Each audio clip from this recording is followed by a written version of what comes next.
اللہم صلی وسلم علی سیدنا و مولانا محمد وعلی آلہ وصحبہ وبارک وسلم۔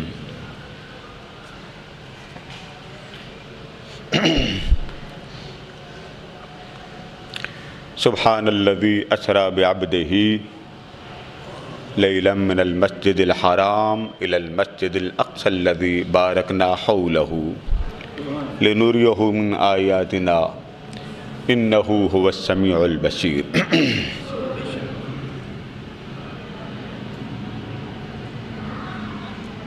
صدق اللہ مولانا العظیم۔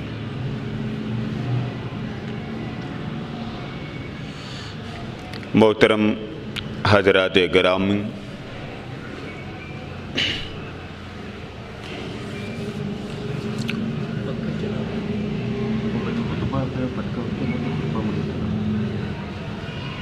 آج کا جو موضوع آپ کے گوشے گزار کرنا ہے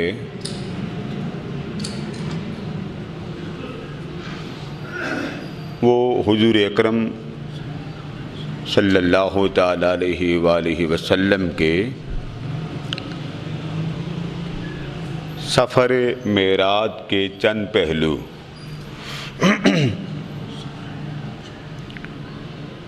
ایک ہے پورا سفر، پوری ہسٹری، واقعہ، پھر اس کے کئی گوشے ہوں، کئی پہلو ہوں، کئی رنگ ہوں۔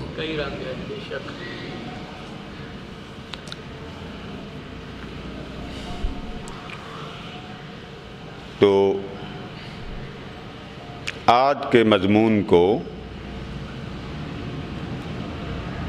اس کے چند تھوڑے تھوڑے جو پہلو ہیں، گوشے ہیں، ان پر انشاءاللہ مضمون کا آغاز کرتے ہوں تاکہ ہمارا من عشق رسول صلی اللہ علیہ وآلہ وسلم سے مستفید ہو جائے اور قربت رسول کی خیرات مل جائے۔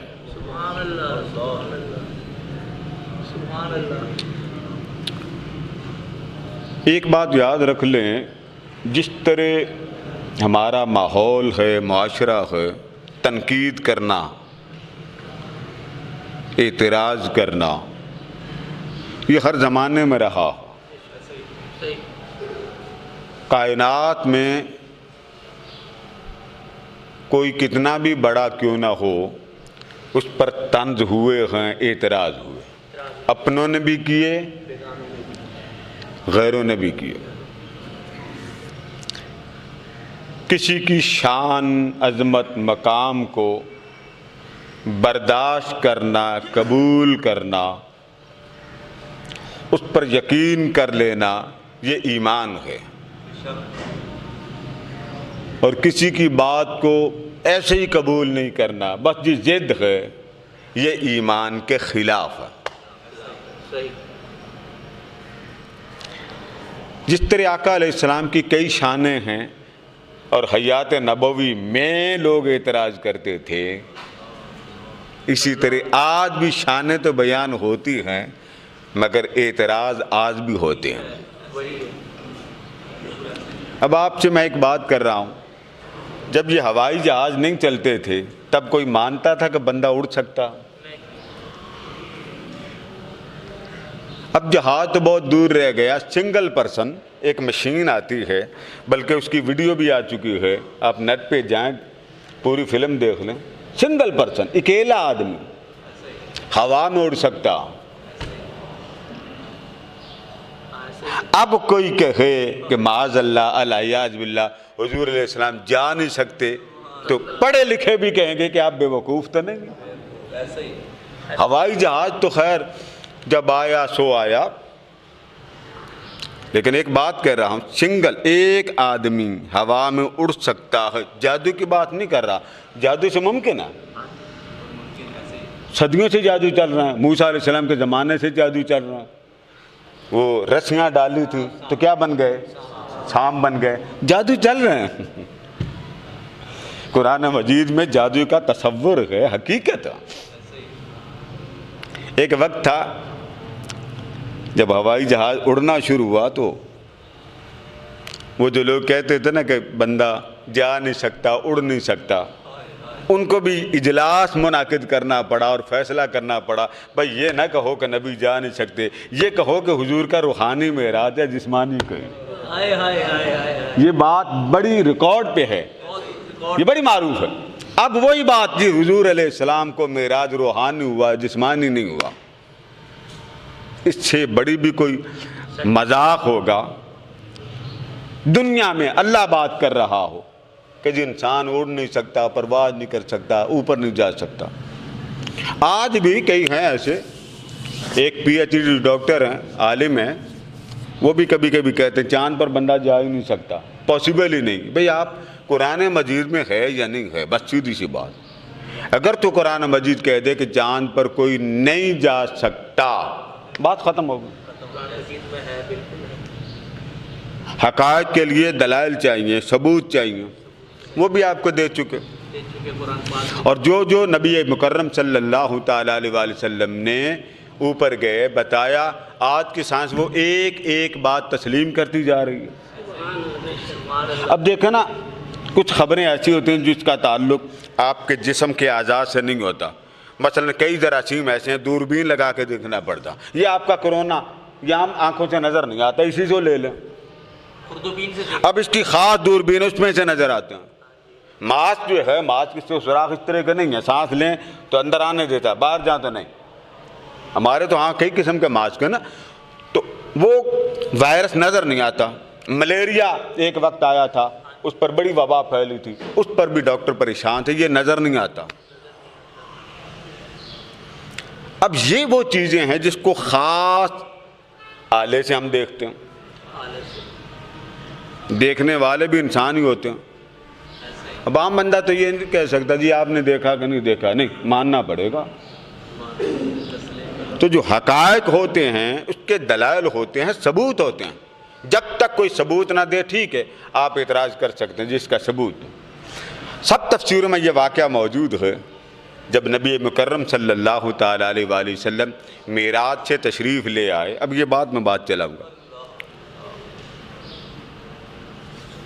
تو سارے کافر جتھا بنا کے حضرت ابوبکر صدیق رضی اللہ تعالیٰ عنہ کے گھر کے پاس گئے۔ یہ واقعہ عموماً بیان نہیں کیا جاتا، لیکن میں آپ کو سنا رہا ہوں۔ بالکل صحیح ہے۔ اور دستک دی، بلایا، آپ تشریف لائے، تو انہوں نے کہا ایک بات بتاؤ، کوئی شخص یہ کہے کہ اتنی مدت میں آنکھ جھپکنے سے پہلے میں وہاں گیا وہاں گیا وہاں گیا ہو کے آ گیا، مان لو گے؟ یہ بات پوچھنے والے کون تھے؟ کافر۔ اللہ۔ اور جس سے پوچھا جا رہا ہے اس کا نام ہے سیدنا صدیق اکبر رضی اللہ تعالیٰ۔ تو سب میں یہ لکھا ہوا ہے کہ آپ نے جو سب سے پہلا سوال یہ کیا، آپ نے فرمایا ہو ہی نہیں سکتا، ایسا ہو ہی نہیں سکتا، پاسبل ہی نہیں، ممکن ہی نہیں، یہ ناممکنات میں سے۔ اور ساتھ ہی فرمایا پہلے یہ بتاؤ کہ یہ کہا کس نے؟ یہ ناممکن ہے مگر یہ بتائیں کہ یہ بات کہی کس نے؟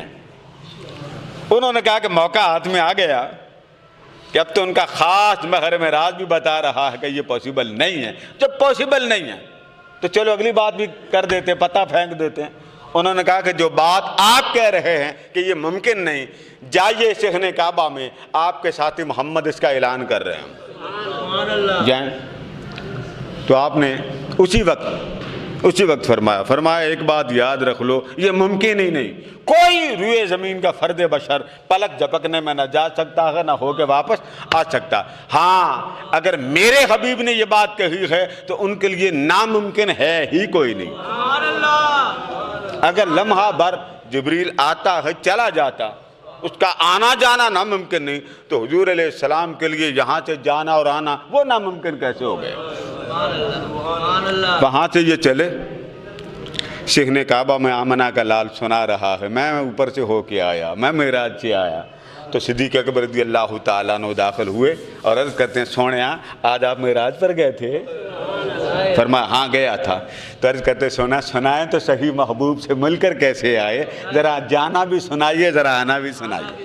آقا دو جہاں علیہ السلام ایک ایک لمحہ، ایک ایک ساتھ، ایک ایک سیکنڈ کی بات اپنے یار کو سناتے گئے. جیسے جیسے صدیق اکبر رضی اللہ تعالی سنتے، ہر بات کی تصدیق کرتے ہوئے کہتے صدقت یا رسول اللہ، صدقت یا رسول اللہ. سونیا جو فرمایا جا رہا ہے وہ سچ ہے، سچ ہے. سبحان اللہ. یہ ہے ایمان. یہ ہے ایمان. اس وقت سائنس تو تھی نہیں، سائنس ٹیکنالوجی آنے جانے کے ذرائع نہیں تھے. تب جبریل امین آئے، جبریل امین آئے اور آ کر عرض کیا آقا اس ابو بکر صدیق نے آپ کی تصدیق کی. تو تصدیق کس بات کی کہ آپ معراج پر گئے تھے. آپ معراج پر اس بات کو غور سے سمجھیے. تصدیق کس بات کی کہ محبوب اللہ سے ملاقات کرنے کے لیے گئے. جسم بھی گیا، روح بھی گئی، دونوں چیزیں مل کر گئے. تو جب دونوں چیزیں گئیں تو میں مانتا ہوں حضور علیہ السلام گئے، تصدیق ہو گئی. تصدیق پر تصدیق ابو بکر جبریل امین نے آ کر کہی آقا اللہ فرماتا ہے کہ آپ کے ابو بکر نے تصدیق کر دی ہے، آج کے بعد اس کا نام ہوگا صدیق. سبحان اللہ. خواب تو ہوتا تو خواب کی تصدیق کرنے کی کیا ضرورت رہ جاتی. خواب سب کو آتا ہے بھئی. خواب کی تو اپنے بھی تصدیق کرتے، بیگانے بھی سب کو آتا، اس میں تو کوئی شک ہی نہیں. اس لیے اللہ تبارک و تعالیٰ نے بڑے بڑے احوال، آپ اندازہ کریں جب کچھ نہ تھا تو معراج کے 3 حصے بنتے ہیں.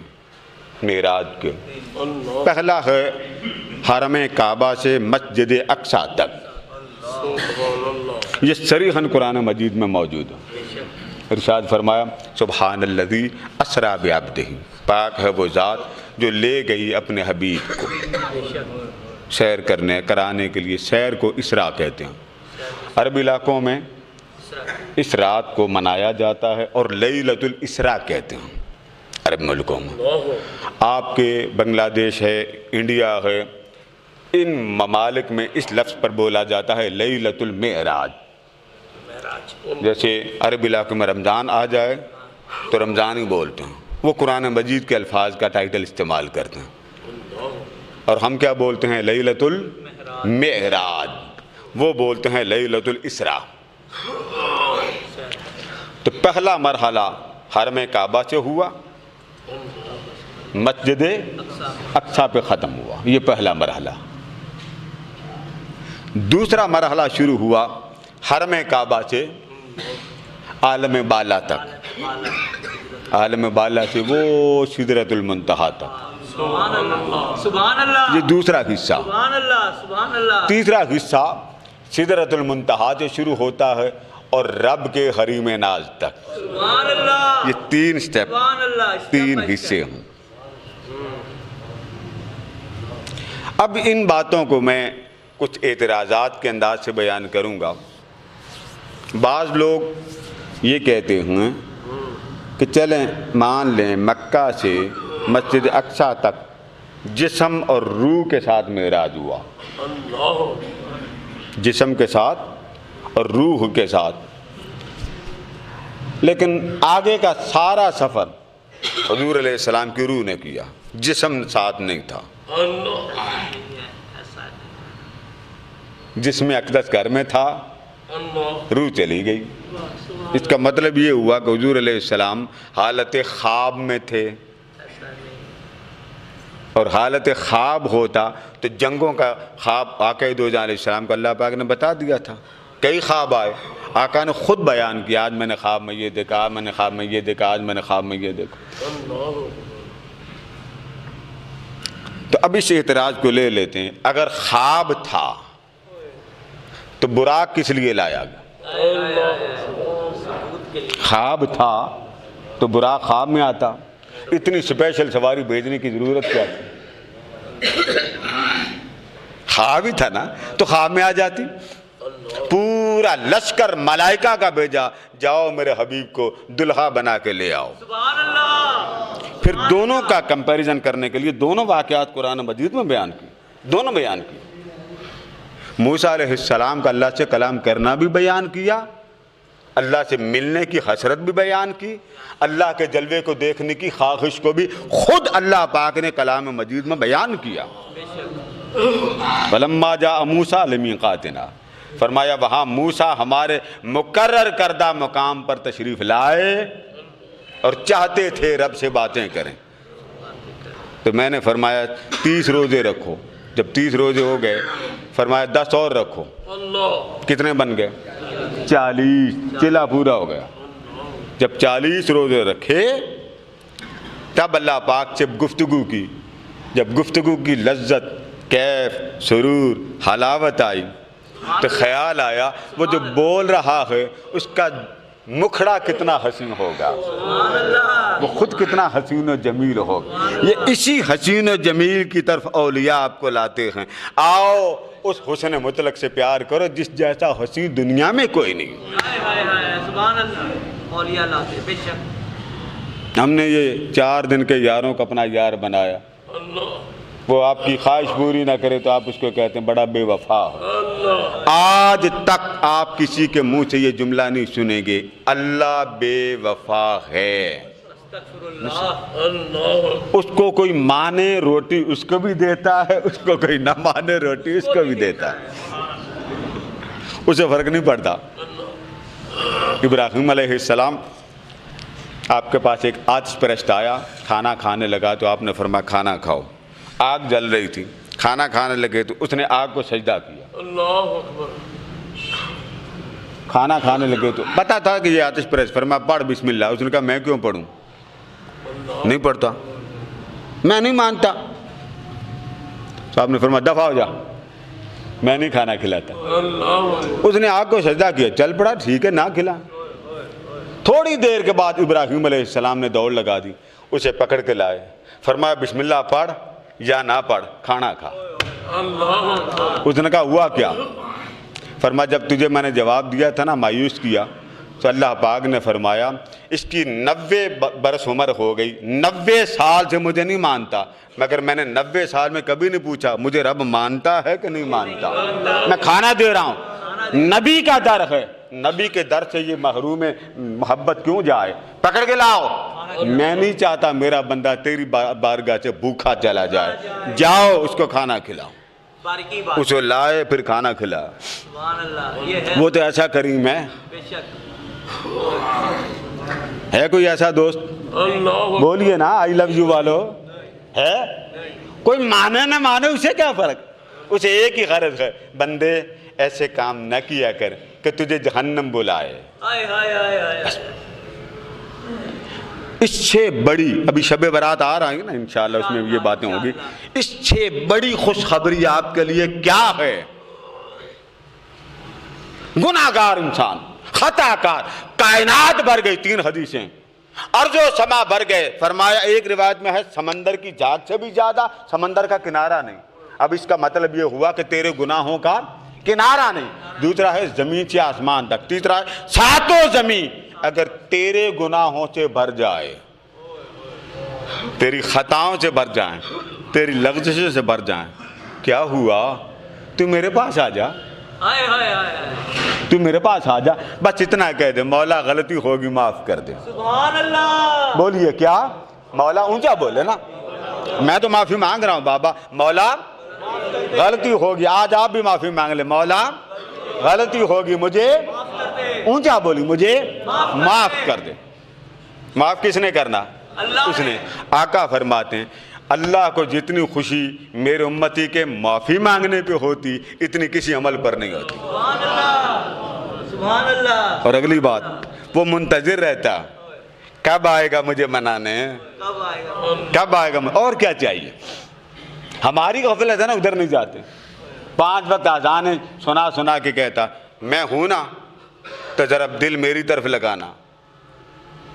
اس لیے آقا دو جہاں علیہ الصلوۃ والتسلیمات کو جب معراج پر بلانا تھا تو طنز اس وقت بھی ہوتے تھے، آج بھی ہوتے ہیں۔ تو پہلی بات تو یہ ہوگی کہ براق کو بھیجنے کی کیا ضرورت تھی؟ اس لیے اللہ پاک نے فرمایا سبحان الذی اسرا، پاک ہے ذات جو لے گئی، بے شک جو حضور علیہ السلام کے وجود کو لے گئی۔ اب اگلی بات، حضور علیہ السلام کو مکہ سے لے جایا گیا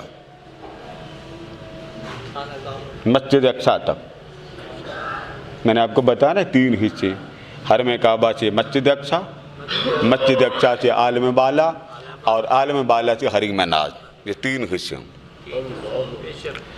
اب اگلی بات آ جائے کہ حضور علیہ السلام نے مسجد اقصی میں جماعت کرائی. جماعت میں شریک کون تھے؟ انبیاء. تمام انبیاء. کون شریک تھے؟ اب اگلی بات بتائیں، جب حضور علیہ السلام کے پیچھے جماعت میں شامل انبیاء ہیں تو قبروں میں کون تھے جن کو دفن کر کے آئے تھے؟ یہ جو اعتراض کیا جاتا جی مر گیا تو مٹی مٹی، مر گیا تو مٹی مٹی، ماننا پڑے گا. احادیث صحیحہ اتنی کثرت سے ہیں کہ اگر ان کو جمع کر دیا جائے تو حد تواتر پہ پہنچتی، اور حد تواتر کا انکار کرنا کفر ہے. حد تواتر کا حرام حلال، حد تواتر حدیث متواتر سے ثابت ہوتی. نیچے کی حدیث سے حرام حلال ثابت نہیں ہوتا. یہ فلسفہ یاد رکھیں. یہ جو آپ کو فتویٰ لگاتے ہیں حرام ہے، پکڑ لیا کریں. اسے کہیں حدیث متواتر سنا. ایک حدیث وہ من کنت مولا ہو فہذا علی مولا، یہ بھی حدیث متواتر. حضور نے سارا مجمع جمع کر کے فرمایا جس کا میں مولا اس کا علی بھی مولا. یہ 2 روایتیں بڑی متفق ہیں. میں نے تو آپ کو بائی دی بات کر دی، مولا علی کی پیدائش تھی، چلے بات سنا دوں. تو حرام ثابت کرنا ہو نا، حرام صحیح حدیث سے ثابت نہیں ہوتا. یہ بات یاد رکھ رہے ہیں. اصول ہے حدیث کا، فن حدیث کا. حرام کسی شے کو ثابت کرنا ہو، ہمارے یہاں خضاب لگانے پر بھی فتویٰ لگاتے حرام ہے. نہیں، متواتر حدیث سے، نیچے کی حدیث سے کبھی حرام ثابت نہیں ہوتا. ٹیسٹ ٹیوب بیبی، اس پر بھی کمزور حدیث ہیں. یہ جو بینک اکاؤنٹ کھلواتے ہیں، 2 قسم کے اکاؤنٹ ہے نا، ایک پرافٹ والا، ایک کرنٹ اکاؤنٹ ہوتا ہے. اس میں بھی کمزور روایتیں. پرافٹ لینے کی 4 قسمیں، ایک نہیں ہے. یہ بڑا عجیب کھل گیا جی، جو شے بیٹھے بٹھائے آپ کو مل جائے وہ سود ہے. اب ذرا جملہ دہرائیے، جو شے بیٹھے بٹھائے مل جائے وہ کیا ہے؟ سود ہے. یہ تنخواہ آپ کو بیٹھے بٹھائے ملتی، سود ہو گئی. لوگ جاتے نہیں ڈیوٹی. آپ گھر بیٹھے پینشن آپ کو بیٹھے بٹھائے ملتی ہے، بولیے تو کیا بنی؟ سود ہے. کمال کی بات ہے. 40 سال جو کام. آپ بینک میں اکاؤنٹ کھلواتے ہیں، اس کے لیے آپ ڈیفینیشن پڑھیں، آپ جا کے مطالعہ کریں، اقسام پڑھیں. صحیح. ایک شخص آپ سے قرض لیتا ہے 1 لاکھ روپے، آپ 1,10,000 دیتے ہیں. بتائیے یہ کیا بنتا؟ بولے نا، سود کہہ رہا ہے. یہ کیا بنتا ہے؟ یہ سود نہیں ہے، یہ قرض حسنہ ہے اس فرمان کے مطابق. آقا نے فرمایا اگر کوئی تمہیں قرضہ دے تو تمہارا حق بنتا ہے اخلاقاً اسے کچھ اضافے سے واپس کرو. یہ قرض حسنہ کا بدل ہے. یہ قرض حسنہ کا. سود کی تھوڑی سی بات سمجھ ہی لیں. سود کی تعریف یہ ہے کہ آپ 1 لاکھ روپے کسی کو دیتے ہو تو آپ دکان پہ جاتے ہیں، بینک پہ جاتے ہیں، آپ کہتے ہیں جی اس کے اوپر میں پر منتھ 10,000 روپے لازمی لوں گا، خواہ آپ کا بیڑا غرق ہو جائے. سود کی تعریف وہ کریں جو قرآن میں، وہ کریں جو حدیث میں. میں آپ کو 1 لاکھ دے رہا ہوں، میں ہر ماہ آپ سے واپس لوں گا، مگر ہر مہینے 10,000 ہر مہینے لوں گا، اس سے کم نہیں لوں گا. اب سود ہے. اگر آپ اس کو 1 لاکھ دے دیتے ہیں، دوسری قسم آپ کہتے ہیں جی کہ یہ لے لیں، ہر ماہ جو پرافٹ ہو مجھے دے دو. اب یہ سود نہیں ہے. میں نے بائی دی وے بات آ گئی جی، بات سمجھ آ گئی نا. تو سود کی تعریف یہ ہے کہ آپ اپنی مرضی مسلط کریں. اب سود ہے. اعلیٰ حضرت نے اس پر رسالہ لکھا، کرنسی کی شرعی حیثیت. وہ کبھی کبھی ہمارے بادشاہ بیٹھے وہ بھی چھیڑ دیتے ہیں، وہ بھی آپ کو میں چھیڑ کے پوچھنے لگا ہوں. 100 روپیہ میں آپ سے لیتا ہوں، میں کہتا ہوں سال کے بعد میں 111 روپے آپ کو دوں گا، 100 دے دوں. یہ کیا ہے؟ بظاہر کھل کے بولیں، غلط ہو کوئی بات نہیں، کھل کے بولیں. بظاہر یہ کیا ہے؟ سود ہے. اعلیٰ حضرت فرماتے ہیں جائز ہے. جیسے پرائز بانڈ کا پروفٹ چلتا ہے، پرائز بانڈ بذات خود حرام نہیں ہے، وہ جو خاص آپ سے گورنمنٹ پیسے لیتی ہے، اس کو آپ حیثیت پڑھیں، کرنسی کی حیثیت اعلیٰ حضرت کی پڑھ لیں. مطلب کہنے کا یہ کہ آج خود سود نہ بنایا کریں، گناہگار نہ بنا کر، ہر بات مصطفیٰ کی طرف جاتی ہے۔ حرام ہے تو حرام کس نے کہا، حلال ہے تو حلال کس نے کہا؟ تو میں نے کہا حد تواتر کو معراج کی حدیثیں پہنچی ہوئی، حد تواتر۔ اب آ جائیں، جماعت میں کون شامل تھے حضور علیہ السلام کے پیچھے؟ انبیاء۔ تو قبر میں کون تھے؟ ماننا پڑے گا۔ قبروں میں کون تھے؟ معاذ اللہ الیاذ باللہ، ماننا پڑے گا۔ اگر کہیں کہ قبروں سے اٹھ کر آئے بمائے جسد تو بظاہر اللہ کے لیے ممکن ہے، مگر ہوا نہیں ایسے۔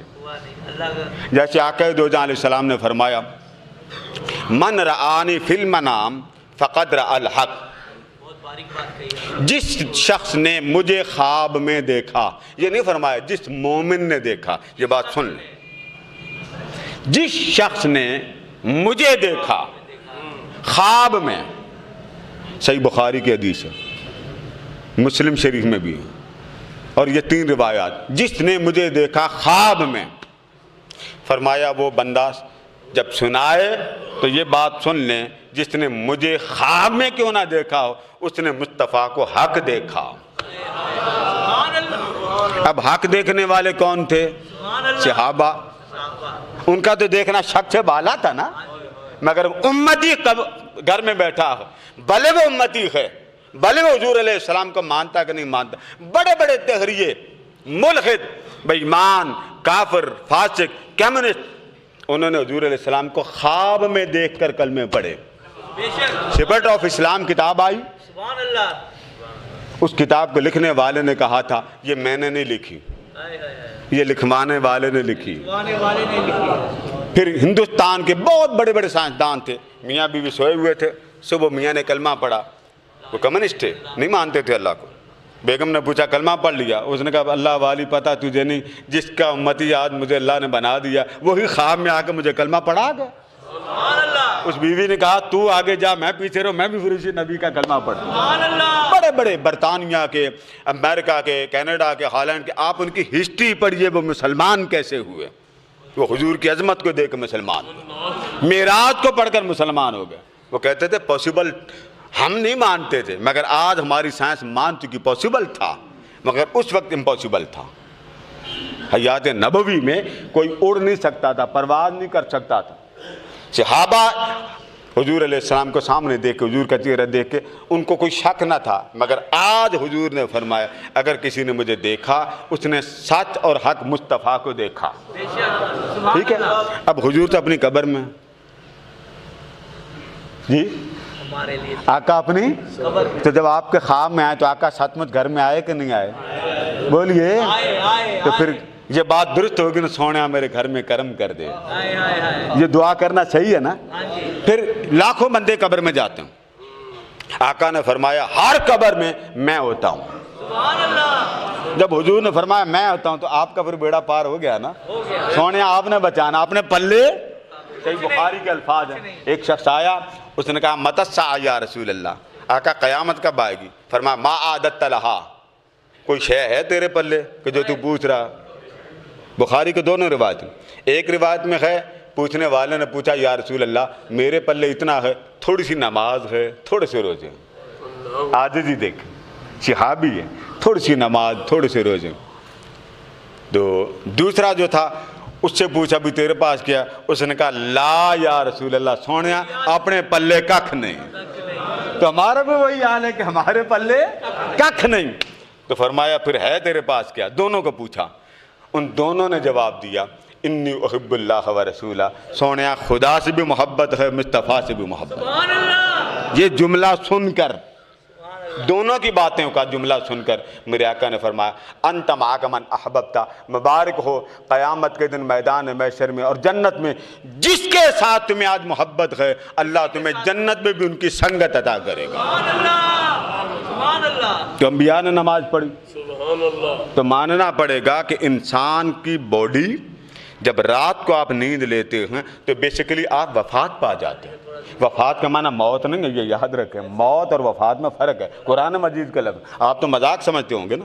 وفات کہتے ہیں سو جانا، سلیپنگ، اور موت کس کو کہتے ہیں؟ موت کہتے ہیں پورا کرنا، اب زندگی پوری ہو گئی، اللہ فرماتا ہے ہر رات کو میں تم سب کو وفات دیتا ہوں، بے شک یتوفاکم، تمہیں وفات دیتا ہوں، صبح ہو تمہاری روحیں چھوڑ دیتا ہوں۔